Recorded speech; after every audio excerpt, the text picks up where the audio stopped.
তুমি ওই খুনি কর্ণকে লাগিয়েছো আমাকে খুন করানোর জন্য। এতগুলো বছর ধরে এত স্নেহ ভালোবাসা দিয়ে তোকে মানুষ করেছি, বড় করেছি, তার এই প্রতিদান দিলি তুই আমাকে? এই প্রতিদান?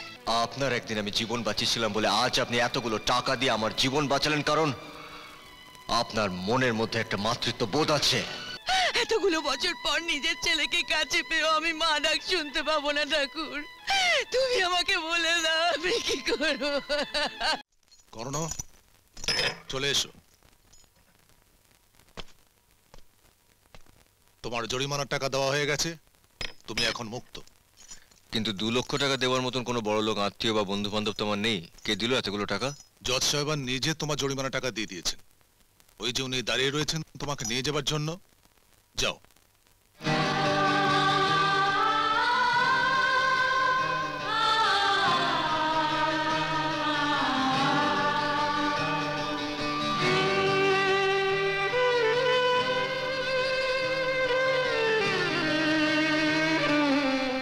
হঠাৎ আমার উপরে তো দয়া কেন?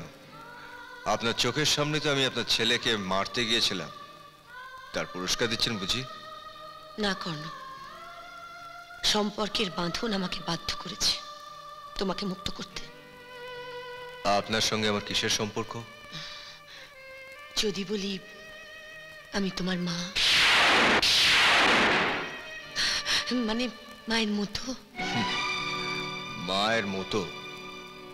জজ সাহেবা, কুকুর বেড়ালো বাচ্চাকে জন্ম দিয়ে তাদেরকে বুকের মধ্যে আগলে রাখে, তাদেরকে ফেলে চলে যায় না। কিন্তু আমার মা আমাকে জন্ম দিয়ে রাস্তায় ফেলে রেখে চলে গেছে। আমি জানি না যে আমার মার সঙ্গে কোনোদিনও দেখা হবে কিনা, তবে যদি কোনোদিনও দেখা হয়। কি করবে দেখা হলে? আমি তাকে খুন করে ফেলবো। জি বাবা, হয়তো তুমি তোমার মার সম্পর্কে ভুল ধারণা করে বসে আছো। দেখো, কোনো মা কি পারে তার নিজের সন্তানকে ত্যাগ করতে? বলো। হয়তো তোমার মাও সম্পূর্ণ তার ইচ্ছের বিরুদ্ধে বাধ্য হয়ে তোমাকে ত্যাগ করেছেন। বাধ্য হয়ে পৃথিবীতে মানুষ সব কাজ করতে পারে, কিন্তু নিজের সন্তানকে ছেড়ে যেতে পারে না। আপনি তো একজন মা, আপনি পারতেন আপনার সন্তানকে ছেড়ে চলে যেতে? পারতেন না। আপনার একদিন আমি জীবন বাঁচিয়েছিলাম বলে আজ আপনি এতগুলো টাকা দিয়ে আমার জীবন বাঁচালেন, কারণ আপনার মনের মধ্যে একটা মাতৃত্ব বোধ আছে। কিন্তু আমার মায়ের মধ্যে চলে। কর্ণ,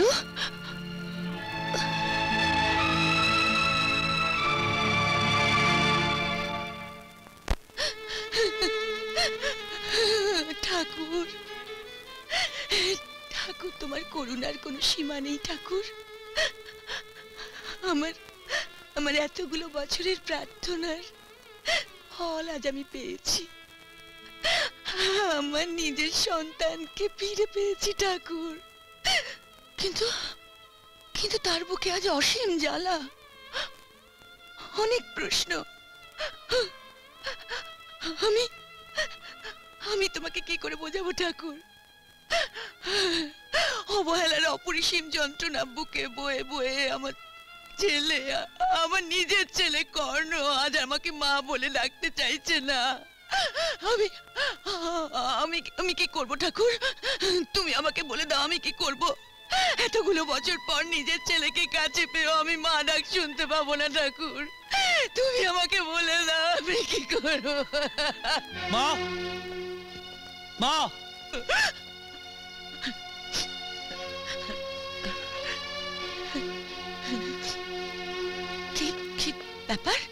কি ব্যাপার তোরা এত তাড়াতাড়ি চলে এলি? এসে শুধু একটি প্রশ্নের উত্তর জানতে, কি জন্য তুমি 2 লাখ টাকা ব্যাংক থেকে তুলে ওই খুনি কর্ণের জরিমানা দিয়েছো? যে একজন খুনি মা, যে তোমার সামনে তোমার সন্তানকে খুন করতে চেয়েছিল, তার জন্য কিসে এত দরদ? বলো বলো মা, উত্তর দাও। আমি তোর এসব প্রশ্নের উত্তর দিতে বাধ্য নই। তুমি বাধ্য। আমি জানতে চাই তুমি এতগুলো টাকা কেন নষ্ট করলে একটা খুনির জন্য? কেন কি রাস্তায় বেরোবার আবার সুযোগ করে দিলে? তুমি কি চাও কর্ণ জেল থেকে বেরিয়ে আমায় খুন করুক? জয়, তুই তুই এসব কি বলছিস জয়? তাহলে বলো কেন ওই খুনিটার জরিমানার টাকা তুমি দিয়েছো? কি সম্পর্ক তোমার সাথে? জয়, মায়ের সাথে এভাবে কথা বলতে তোমার একটু বাধ্য? না, বাচ্চে না রিয়া, বাচ্চে না। যে মা তার নিজের সন্তানের হত্যাকারীকে টাকার বিনিময়ে ছাড়িয়ে আনতে পারে, তার মনে সন্দেহ হওয়াটাই স্বাভাবিক। এখন তো আমারই মনে হচ্ছে যে তুমি আমার মৃত্যু চাও। তুমি ওই খুনি কর্ণকে লাগিয়েছো আমাকে খুন করানোর জন্য।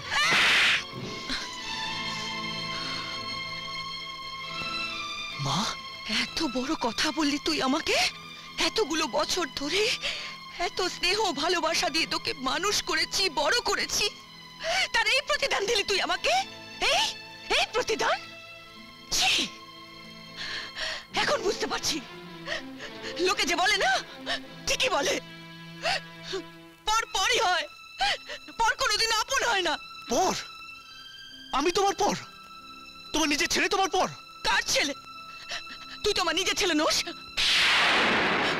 কিসের সম্পর্ক তোর সাথে আমার? আমি তোকে মানুষ করেছি, কিন্তু আমি তো তোকে পেটে ধরি। জয়, আমি তোকে পেটে ধরিনি জয়। আমি পেটে ধরেছি ওই ওই কর্ণকে। তোকে নয় জয়, তোকে নয়, তোকে নয় রে।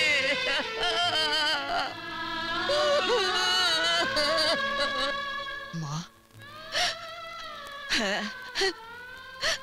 কর্ণ, কর্ণ আমার আদর থেকে বঞ্চিত হয়েছে। কর্ণ একটা মাস্তান তৈরি হয়েছে, আর তার আদর দিয়ে তোকে আমি বড় করে তুলেছি। সেই তুই আজকে আমাকে বললি তোকে খুন করার জন্য আমি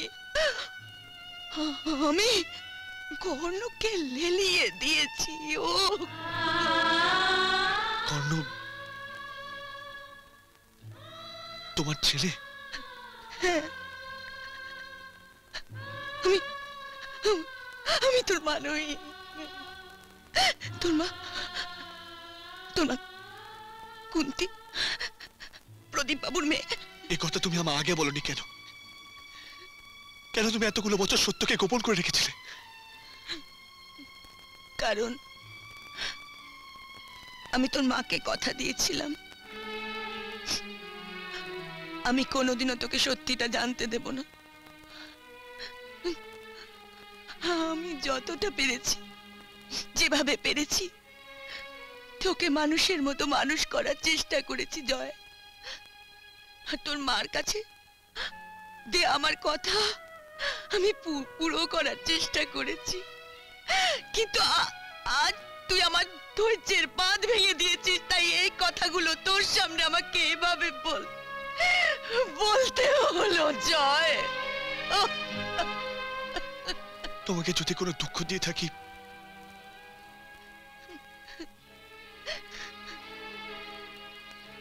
তাহলে আমায় ক্ষমা করে দিও। নিজের সন্তানকে ত্যাগ করে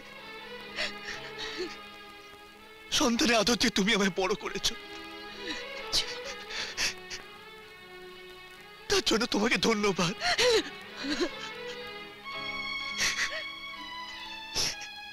আমি চাই মা। কোথায় যাচ্ছিস জয়? জানি না মা, কিন্তু এই বাড়িতে আমি আর ফিরে আসতে পারবো না। জয়, জয়, এসব কি বলছো তুমি? তোমার নিজের বাড়ি ছেড়ে, মাকে ছেড়ে কেন চলে যাবে? উনি তোমার নিজের মা না হলেও মায়ের স্নেহ, মায়া, মমতা দিয়ে তোমাকে এত বড় করেছেন, আর তুমি? না রিয়া, না, এ বাড়িতে আমি আর থাকতে পারবো না। আমাকে যেতেই হবে, যেতেই হবে। না জয়, জয়, কোথায় যাবি তুই আমাকে ছেড়ে? নিজের মানুষগুলো যখন চোখের পলকে পর হয়ে যায় মা, তখন আর সম্পর্কে দোহাই দিয়ে একসঙ্গে থাকা যায় না। জয়, এতদিন না জেনে তোদের এই বিপুল ঐশ্বর্য আমি ভোগ করেছি, তার জন্য আমি দুঃখিত। কিন্তু আজ যখন আমি আমার নিজের অস্তিত্ব বুঝতে পেরেছি মা, এক মুহূর্তে বাড়িতে থাকতে পারবো না। জয়, তখন আমার কাছে খুব কষ্টের, খুব যন্ত্রণা। এই, জয়, এসব তুই কি বলছিস? হ্যাঁ? তুই এ বাড়ি ছেড়ে চলে গেলে আমি আমি কি করে বাঁচবো জয়? বল বল জয়, তোর বুক থেকে মা ডাক না শুনতে পেলে আমি কি নিয়ে থাকবো জয়? তুই তুই জানিস না, তুই এ বাড়ি ছেড়ে চলে গেলে এই বাড়ি অন্ধকার হয়ে যাবে। জয়, আমার বুক খালি করে তুই চলে যেতে পারবি না জয়, তুই কোথাও যাবি না। সম্পর্কে সূত্র যখন ছিঁড়ে গেছে তখন কেন বাঁধতে চাইছো? ভাঙা কাজ জোড়া লাগে, কিন্তু তা কি মিশে যায়? যায় না। আমি আর আগের মতন আপন করে মা বলে ডাকতে পারবো না। আমাকে যেতে দাও, আমাকে যেতে দাও। না,